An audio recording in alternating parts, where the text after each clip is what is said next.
మంచిర్యాల జిల్లా చెన్నూరు నియోజకవర్గంలో మంత్రి వివేక్ వెంకటస్వామికి భారీ షాక్ తగిలింది. సీనియర్ కాంగ్రెస్ నేత మూల రాజిరెడ్డి కాంగ్రెస్ పార్టీకి రాజీనామా చేసి బీఆర్ఎస్ లో చేరుతున్నారు. ఈ సందర్భంగా చెన్నూరులో పోచమ్మ ఆలయంలో రాజిరెడ్డి ప్రత్యేకమైన పూజలు నిర్వహించారు. 2 ఏళ్లుగా కాంగ్రెస్ పార్టీ ఇచ్చిన హామీలు అమలు చేయలేదనే అసంతృప్తితోనే తాను పార్టీకి రాజీనామా చేసినట్లు రాజిరెడ్డి తెలిపారు.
మీరే ఆలోచించాలి.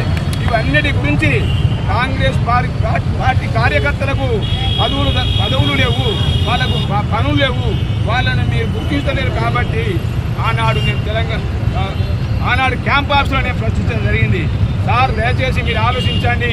కాంగ్రెస్ పార్టీ కార్యకర్తలకు మనం నమ్ముకొని బుధాన్ వేసుకొని గెలిపించుకున్న కార్యకర్తలకు పదవులు దక్కలేవు. కాబట్టి మీరు మా పదవులు ఇవ్వాలి. కాంగ్రెస్ పార్టీలో పనిచేసినటువంటి సీనియర్లకే పదవులు ఇవ్వండి. మేము కట్టుబడి ఉన్నామని ఆనాడు చెప్పినాం, ఈనాడు చెప్పినాం. కానీ ఈ చెవున ఇని ఆ చెవున ఇడిచిపెట్టి ఈనాటి వరకు ఒక్క కార్యకర్తను కూడా నువ్వు బుధాన్ వేసుకొని నువ్వు ఈరోజు వాళ్ళకి పదవులు ఇవ్వాలంటే మా బాధ ఎంతో ఉన్నదో మీరు కార్యకర్తలారా మీరు అర్థం చేసుకోవాల్సిన అవసరం ఉంది. నా పదవి కొరకు, నా అధికారం కొరకు, నా ఆస్తులు కాపాడుకోవడం కొరకు నేను అడగలేదు మిమ్మల్ని విశాఖ ట్రస్ట్ నుంచో లేకపోతే V6 నుంచో లేదా మొన్న మాకు చెన్నూరులో పెడతా ఒక పెద్ద ఫ్యాక్టరీ పెట్టి 45,000 ఉద్యోగాలు ఇస్తానటువంటి ఫ్యాక్టరీ నువ్వు రాయబరేలా నువ్వు రాహుల్ గాంధీకి తాకట్టు పెట్టినావు.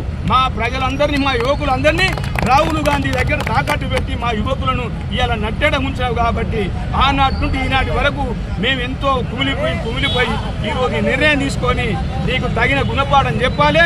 ఏదైతే 36,000 మెజార్టీ ఏ విధంగా మా కాంగ్రెస్ పార్టీ శ్రేణులందరూ కలిసి ఈ చెన్నూరు నియోజకవర్గ ప్రజలు ఈరోజు మీకు ఇచ్చినటువంటి అంతకన్నా రెట్టింపు నిన్ను ఓడగొట్టకపోతే మేము కాంగ్రెస్ పార్టీ నుంచి వెళ్ళిపోయి ఈరోజు తెలంగాణ భవన్లో కేటీఆర్ సమక్షంలో భారీ రెట్టింపుతోటి నీకు తగిన గుణపాఠం చెప్తాం, రిటర్న్ గిఫ్ట్ ఇస్తామని కూడా ఈ పత్రిక